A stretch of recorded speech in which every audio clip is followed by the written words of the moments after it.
Ibn Ataillah al-Iskandari, la clé de la réalisation spirituelle et l'illumination des âmes. Chapitre 19 sur la préférence de l'invocation ou de la lecture du Coran. L'imam al-Ghazali a dit : la récitation du Coran est la chose la plus excellente pour tous les hommes, à l'exception des premières étapes de celui qui chemine sur la voie vers Dieu le Très-Haut et de quelques-unes de ses étapes finales. La récitation du Coran contient la connaissance gnostique, les états spirituels et la guidance sur la voie. Tant que le serviteur a besoin d'améliorer son caractère et d'atteindre la connaissance gnostique, le Coran lui convient le mieux. Si le Coran te convient le mieux, tu dois le réciter et méditer dessus. Lors de cette récitation, relève les qualités et les attributs que Dieu y loue, ceux avec lesquels il décrit les serviteurs qu'il aime et qui se caractérisent par ceci. Vois aussi dans le Coran ce qui caractérise ceux que Dieu n'aime pas afin de les éviter. Dieu le Très-Haut ne t'a pas mentionné ces qualités, ni ne les a-t-il révélées dans son livre pour autre chose que pour te faire agir en conformité avec eux. Efforce-toi de garder le Coran à l'esprit lors de tes actions, comme lorsque tu le récites. En effet, personne ne sera plus réprouvé au jour du jugement que celui qui a mémorisé un verset puis l'a oublié. De la même manière, celui qui a appris par cœur un verset puis a négligé de le mettre en action, ce verset témoignera contre lui et lui sera source de remords au jour du jugement. Le prophète alayhi salatu wassalam a dit : le croyant qui récite le Coran est semblable à la fleur d'oranger. Sa senteur est douce. Par cela, il désigne la psalmodie et la récitation. Ce sont en effet des haleines qui soufflent en abondance. Il les compare à des senteurs. Leur parfum est celui d'haleine. Puis il ajoute, alayhi salatu wassalam, et son goût est délicieux. Ici, il désigne la foi. D'où la parole du prophète, alayhi salatu wassalam, celui qui est content d'avoir Dieu pour Seigneur, d'avoir l'islam pour religion, d'avoir le Coran pour modèle et d'avoir Muhammad alayhi salatu wassalam pour prophète et messager, celui-là a goûté à la saveur de la foi. Dans cette parole, il a lié la saveur à la foi. Puis le prophète alayhi salatu wassalam dit : le croyant qui ne lit pas le Coran est semblable à la date. Il a bon goût, dans le sens où il est dit croyant, mais il n'a pas d'odeur, dans le sens où il ne met pas son comportement en conformité avec ce qu'il lit, même s'il est de ceux qui ont mémorisé le Coran. Puis le prophète alayhi salatu wassalam dit : l'hypocrite qui lit le Coran est semblable au basilic. Il a une bonne odeur puisque le Coran est bon et parce que durant le temps de la psalmodie et de la récitation, il n'existe rien d'autre que les haleines de celui qui la pratique, mais son goût est amer puisque l'hypocrisie est l'incroyance tournée vers l'intérieur. La douceur appartient à la foi, considérée comme délicieuse. Puis il dit : l'hypocrite qui ne lit pas le Coran est semblable au coloquinte. Son goût est amer et il n'a aucune odeur, puisque dans ce cas, il ne lit même pas. Dans cette optique, la forme de chaque bon mot, qu'il vienne du croyant ou de l'hypocrite, et qui plaît à Dieu le Très-Haut, est semblable à la forme du Coran, en termes de comparaison. Cependant, le rang du Coran n'est pas voilé, et c'est pourquoi aucune parole nous rapprochant de Dieu n'est comparable à son verbe. Il incombe donc à l'invocateur de prendre ses invocations de celles mentionnées dans le Coran, avec lesquelles il invoquera Dieu, et ainsi, pendant l'invocation, il sera comme récitant le Coran. Il ne devra ni louer Dieu, ni le glorifier, ni dire point de divinité sinon Dieu, sans s'en tenir strictement à ce qui se trouve dans le Coran. El-Ghazali a dit : lorsque le serviteur n'a plus besoin d'affiner son caractère et d'obtenir la connaissance gnostique, mais qu'il a dépassé cela au point où le discernement a envahi son cœur de telle sorte que cela pourrait l'amener vers l'immersion en Dieu, alors il convient mieux de persévérer dans l'invocation de Dieu. Le Coran s'adresse au cœur de ce serviteur et l'emporte vers les jardins du paradis. Toutefois, il ne devra pas tourner son attention vers le paradis et ses jardins. Il devra plutôt faire de ses aspirations une seule aspiration et faire de ses invocations une seule invocation jusqu'à ce qu'enfin il réalise le degré d'extinction et d'immersion. Lorsqu'il est ramené à lui-même, alors la récitation du Coran lui sera la plus bénéfique. Cet état est très rare et précieux, comme le soufre rouge, el-kibrit el-ahmar. On en parle, mais on ne le trouve pas. La récitation du Coran est dans l'absolu la chose la plus excellente qui soit, car c'est la meilleure action en tout état, à l'exception de l'état dans lequel l'interlocuteur divin ravit le serviteur de sa parole, puisque l'enjeu du Coran est la gnose de celui qui l'a envoyé, la gnose de sa beauté et l'immersion en lui. Le Coran devance le serviteur de Dieu pour le guider vers lui. Cependant, celui qui est proche de l'objectif ne regarde plus le chemin. Nous avons dit que la réalité de l'invocation, c'est lorsque l'invoqué prend possession du cœur et qu'il se fait un. Avant cela existe la séparation et la multiplicité, tant que l'invocateur est à la station de l'invocation de la langue ou du cœur. À ce stade-ci, l'invocation peut être divisée en ce qui est préférable et en ce qui ne l'est pas. Son excellence dépend des qualités qui sont exprimées à travers les invocations et les attributs. Les noms appartenant à Dieu le Très-Haut se divisent en deux aspects. Ceux dont le sens est réel aux yeux des serviteurs mais métaphorique en ce qui concerne Dieu le Très-Haut, comme par exemple le patient, le reconnaissant, le compatissant ou le vengeur, et d'autre part il y a ceux qui sont réels lorsqu'ils se rapportent à lui, mais qui sont seulement métaphoriques lorsqu'ils sont employés pour les autres. Parmi la plus élevée des invocations, il y a La ilaha illallah el-hayyul qayyum, point de divinité sinon Dieu, le vivant, le subsistant par soi. En effet, s'y trouve le nom de Dieu le plus suprême.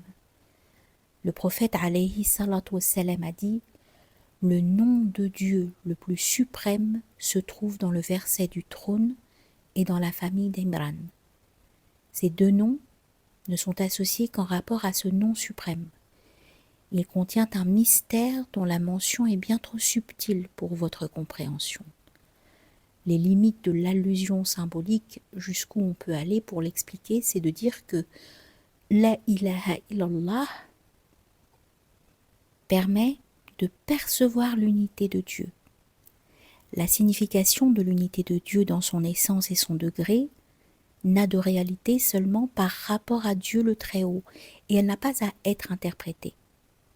Cependant, du point de vue d'un autre que lui, sa signification est métaphorique et interprétable.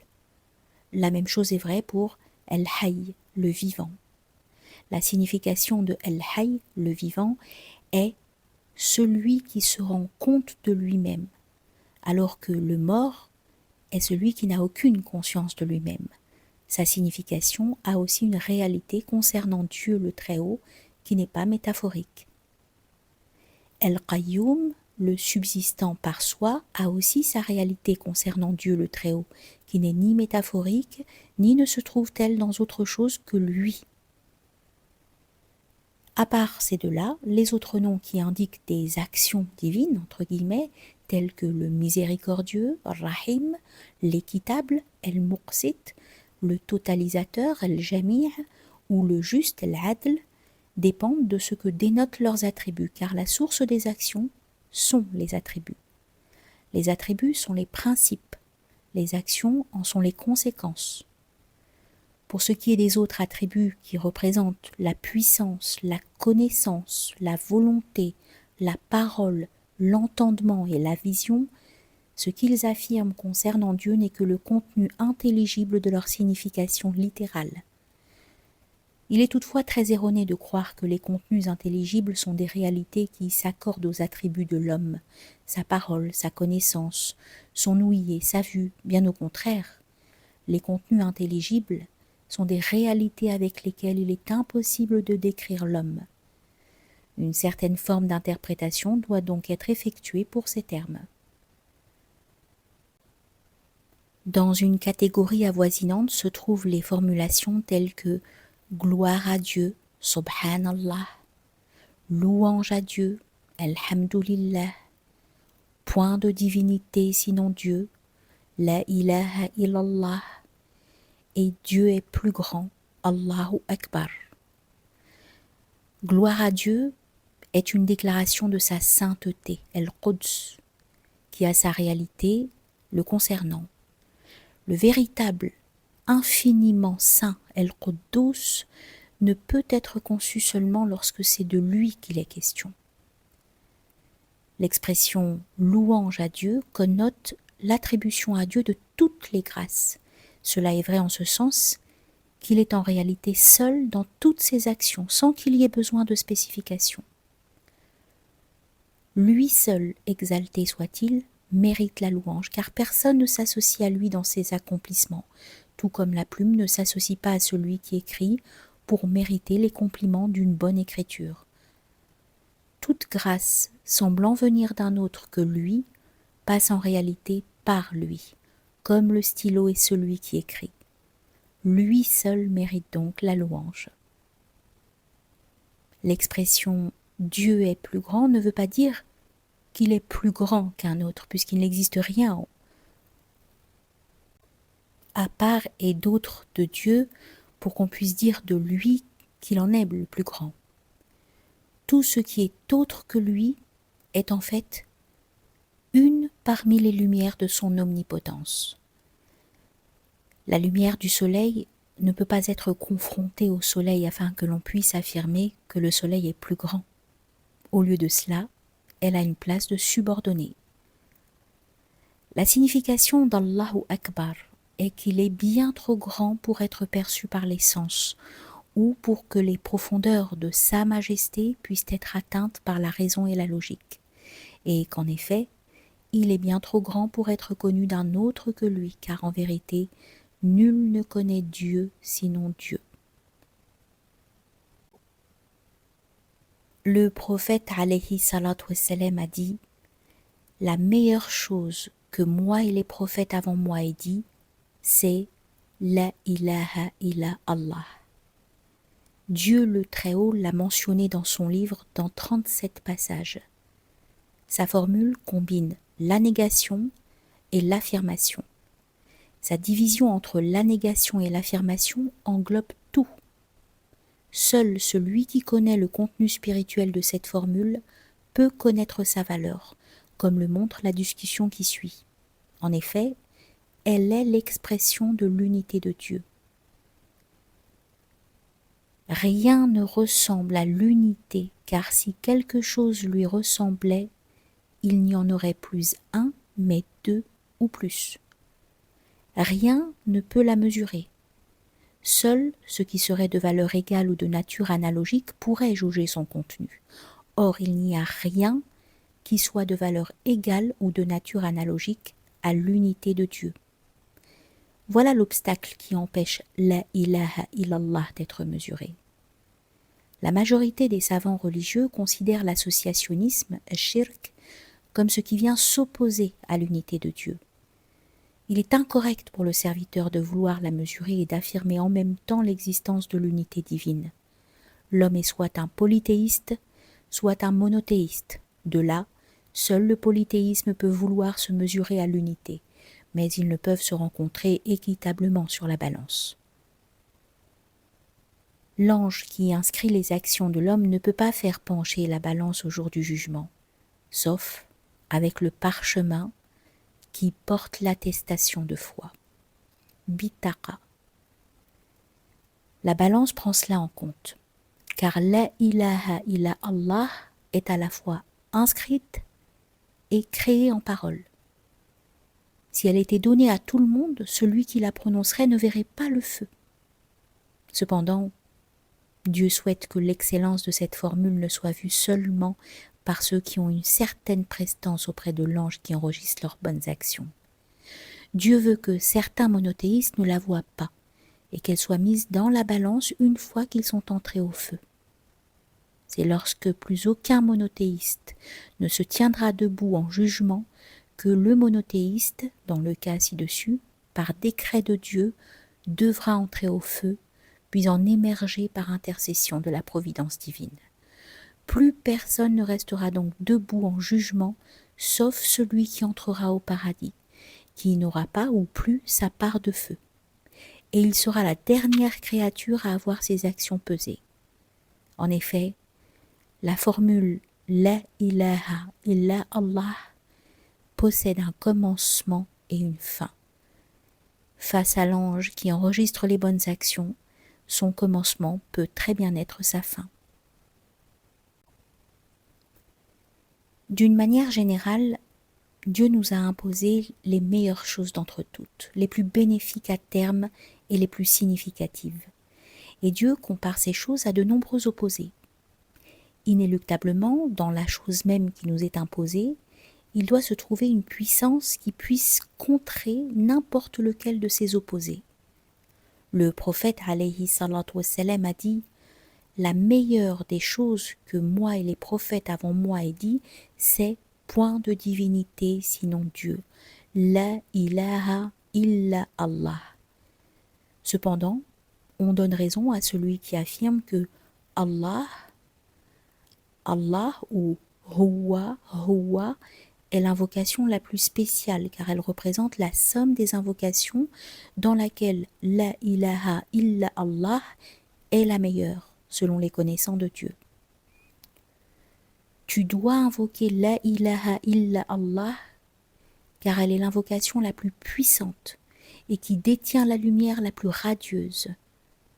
Personne ne se rend compte de cela, sauf celui qui y persévère et qui agit en conformité avec elle au point où il la maîtrise.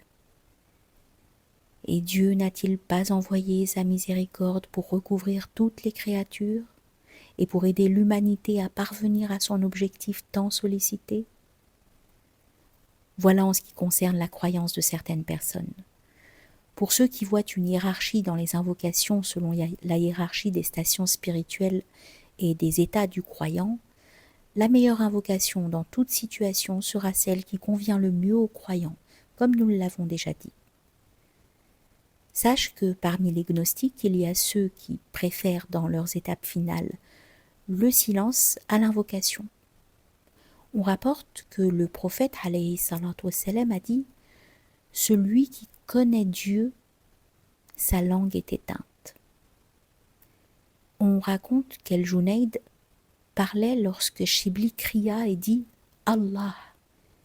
El-Junayd dit alors « L'absence de Dieu est prohibée ». Cela signifie que lorsqu'on est absent de Dieu, Raïb, alors l'invocation de l'invisible, El-Raïb, doit rester absente. Mais si on est présent à Dieu, Hadir, alors la mention du nom dans un état de présence à Dieu, El-Hadra, est une impolitesse. Prends garde de ne pas éprouver d'inimitié envers ceux qui invoquent La ilaha illa Allah, car en vérité, Dieu a déposé en eux la sainteté universelle. Ce sont les saints de Dieu, et s'ils erraient en commettant une quantité d'erreurs aussi lourde que le poids de la terre, sans rien associer à Dieu, Dieu les rencontrerait avec un poids équivalent de sa miséricorde. Il est interdit de faire la guerre à celui à l'intérieur duquel est établi le sceau de la sainteté. Dieu a mentionné la réprobation dans ce monde et dans l'autre à qui fait la guerre à Dieu. Ton ennemi ne doit être personne que Dieu n'a pas établi en tant qu'ennemi de Dieu. Si tu ne connais pas sa situation spirituelle, alors le moins que tu puisses faire est de ne pas te mêler de ses affaires. Si tu es amené à réaliser qu'il s'agit d'un ennemi de Dieu, Ceci n'est rien d'autre que du polythéisme. Alors lave-t'en les mains comme l'a fait Abraham, l'ami de Dieu, alayhi salam, pour son père Hazar. Dieu le Très-Haut a dit, mais dès qu'il lui apparut clairement qu'il était un ennemi d'Allah, son père, il, Abraham, le désavoua. Voilà une échelle d'évaluation. Dieu le Très-Haut a aussi dit, tu n'en trouveras pas parmi les gens qui croient en Allah et au jour dernier, qui prennent pour amis ceux qui s'opposent à Allah et à son messager, fussent-ils leur père, leur fils, leurs frères ou les gens de leur tribu. Mais avant de faire face à la certitude fondée de cela, ne fais preuve d'aucune inimitié envers le serviteur de Dieu, autant que cela est possible, même par les mots. Tu devras haïr l'action et non pas la personne en elle-même, puisque l'ennemi de Dieu s'attire lui-même la haine. Le prophète alayhi salatu wassalam dit que Dieu a dit « Celui qui s'en prend à l'un de mes amis, ou Ali, je lui déclare la guerre. » Véritablement, lorsque l'on ne connaît pas une personne mais qu'on la traite en ennemi, on n'accomplit pas son devoir envers Dieu concernant ses créatures. Si le mauvais comportement extérieur de cette personne est notoire, même alors qu'il se pourrait qu'il soit un ennemi de Dieu, ce que tu ne sais pas, assiste-le néanmoins dans l'accomplissement de son devoir envers Dieu et ne sois pas hostile envers lui. Autrement, le nom divin Al-Zahir, l'extérieur, viendra te faire face devant Dieu. Ne donne pas à Dieu une preuve contre toi, car tu y périras. En effet, l'argument décisif appartient à Allah. Traite les serviteurs de Dieu avec compassion et bonté, car c'est Dieu qui leur fournit tout. Ne serait-ce un état d'incroyance, malgré qu'il connaît ce qu'il connaît d'eux. Résulte de sa connaissance d'eux la nourriture spirituelle qu'il leur octroie. Celle-ci leur inculque que l'état dans lequel ils sont n'est pas dû à eux-mêmes. Leur état est dû à Dieu, comme nous l'avons mentionné d'une manière générale. En vérité, Dieu est créateur de tout, et leur incroyance a été créée en eux. Pour être plus précis, aucun degré spirituel n'apparaît en un être sans qu'il ne corresponde dans l'état préexistentiel à son prototype immuable auquel il est conforme, auquel il appartient et duquel il émerge.